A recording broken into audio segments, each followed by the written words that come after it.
আগামী ৭, ৮ ও ৯ ফেব্রুয়ারি টঙ্গীর তুরাগ তীরে তাবলিগ জামাতের বিশ্ব ইজতেমার বিশ্ব আমির হযরত মাওলানা সাদকে বাংলাদেশে আসার ও বিশ্ব ইজতেমায় অংশগ্রহণের সুযোগের দাবিতে সোমবার বেলা ১১টায় সিরাজগঞ্জের জেলা প্রশাসকের অফিসের সামনে মানববন্ধন কর্মসূচি পালন করেছে সাদপন্থী তাবলিগ জামাতের বিপুল সংখ্যক সাথী। মানববন্ধন চলাকালে বক্তব্য রাখেন তাবলিগ জামাতের জিম্মাদার সাথী ডাক্তার এস.এম. নাজিমউদ্দিন। তিনি তার বক্তব্যে বলেন, কোনরূপ যুক্তিযুক্ত কারণ ছাড়াই দাওয়াত ও তাবলিগের বিশ্ব আমির মাওলানা সাদ বাংলাদেশে আসতে পারছেন না। সেখানেও প্রায় ৭০টা দেশ একত্রিত হয়েছিল, মরক্কোতে ইজতেমা করছেন।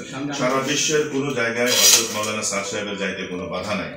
বিগত ৭ বছর আমরা কোরআন ও হাদিসের আলোকে ওনার মূল্যবান বক্তব্য শোনা থেকে বঞ্চিত হচ্ছি। অথচ ইতিপূর্বে তিনি বিশ্ব ইজতেমার প্রধান বক্তা ছিলেন এবং আখেরি মোনাজাত পরিচালনা করতেন। তিনি বাধাহীনভাবে সারা বিশ্বে তাবলিগের কাজে সফর করে চলেছেন। তাই এবছর যাতে আমাদের বিশ্ব আমির হযরত মাওলানা সাদ অবশ্যই বাংলাদেশে আসতে পারেন, সেজন্য আমরা জোর দাবি জানাচ্ছি। Doctor SM. নাজিমউদ্দিন আরো বলেন, বিগত ৭ বছর যাবৎ মাওলানা জুবায়েরপন্থীগণ আমাদের মূলধারার সাথীদের মসজিদে দাওয়াতের কাজ বন্ধ করার জন্য বিভিন্নভাবে মারপিট, হত্যা ও জুলুম নির্যাতন এবং কুৎসা রটনা ও অপপ্রচার চালাচ্ছেন, যা ইসলামী শরীয়ত, বাংলাদেশের সংবিধান ও প্রচলিত আইনের সুস্পষ্ট লঙ্ঘন। মানববন্ধন শেষে তাবলিগ জামাতের একটি প্রতিনিধি দল সিরাজগঞ্জ জেলা প্রশাসক মোহাম্মদ নজরুল ইসলামের মাধ্যমে প্রধান উপদেষ্টা বরাবর তাদের স্বাক্ষর সংবলিত একটি স্মারকলিপি প্রদান করেন। জেলা প্রশাসকের পক্ষে স্মারকলিপি গ্রহণ করেন অতিরিক্ত জেলা প্রশাসক গণপতি রায়।